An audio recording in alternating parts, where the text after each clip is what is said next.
भारत की 10 सबसे पुरानी मिठाइयां जो आज भी वैसे ही बनती हैं। नंबर 10, केरल की पारंपरिक मिठाई अदा प्रसाद चावल के आटे, गुड़ और नारियल से बनती है। इसे केले के पत्तों में लपेटकर भाप में पकाया जाता है, जिससे इसका स्वाद और भी निखरता है। यह मिठाई खास तौर पर ओणम जैसे त्योहारों में भगवान को भोग के रूप में अर्पित की जाती है। सदियों से यह मिठाई वैसे ही बनती आ रही है और आज भी केरल के गांवों में पारंपरिक विधि से इसे बनाया जाता है। इसका स्वाद मीठा, हल्का और खुशबूदार होता है। यह मिठाई स्वास्थ्यवर्धक भी मानी जाती है क्योंकि इसमें प्राकृतिक सामग्री का इस्तेमाल होता है। नंबर 9, राजस्थान की प्रसिद्ध घेवर मिठाई मैदे और घी से बनती है, जिसे तीज और रक्षाबंधन जैसे त्योहारों पर विशेष रूप से बनाया जाता है। इसे घी में तलकर फिर चाशनी में डुबोया जाता है, जिससे इसकी बाहरी सतह करारी और अंदर से मुलायम रहती है। घेवर की अलग अलग किस्में होती हैं, जैसे कि मेवा घेवर, पिस्ता घेवर और मलाई घेवर। यह मिठाई राजस्थान की शाही ठाठ बाट को दर्शाती है और आज भी जयपुर, जोधपुर और उदयपुर के बाजारों में पारंपरिक तरीके से बनती है। इसकी खुशबू और मिठास दूर दूर तक मशहूर है। नंबर 8, मालपुआ एक प्राचीन भारतीय मिठाई है जो आटे, दूध और गुड़ या चीनी से बनती है। इसे घी में तला जाता है और ऊपर से चीनी की चाशनी डाली जाती है। यह मिठाई होली, दशहरा और अन्य त्योहारों पर बड़े चाव से खाई जाती है। मालपुआ की सबसे खास बात इसकी नरम और रसदार बनावट होती है। कई जगहों पर इसे केले या मावे के साथ भी बनाया जाता है, जो इसे और भी स्वादिष्ट बनाता है। नंबर 7, अनरसा गुड़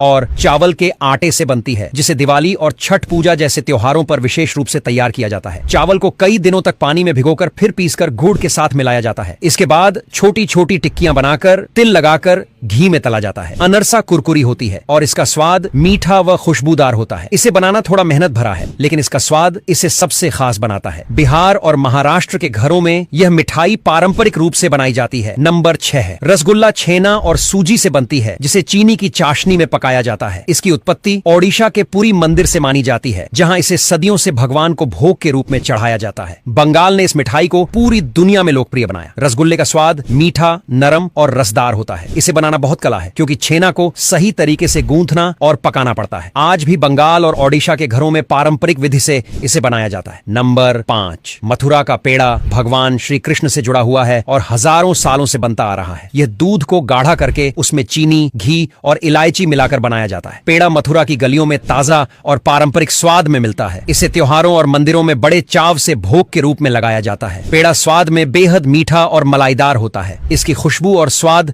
दोनों ही लोगों को भाते हैं। नंबर 4, बंगाल की संदेश मिठाई छेना और चीनी से बनती है और इसका इतिहास 16वीं सदी से माना जाता है। इसे पारंपरिक लकड़ी या मिट्टी के सांचे में डाला जाता है, जिससे इसे खास आकार मिलता है। कभी कभी इसे केसर या पिस्ता से सजाया जाता है। संदेश का स्वाद नरम और मीठा होता है। बंगाल की मिठाई दुकानों में यह आज भी पारंपरिक विधि से बनती है और त्योहारों में खास पसंद की जाती है। नंबर 3, मैसूर पाक की शुरुआत कर्नाटक के मैसूर शहर से हुई थी, जब एक रसोइये ने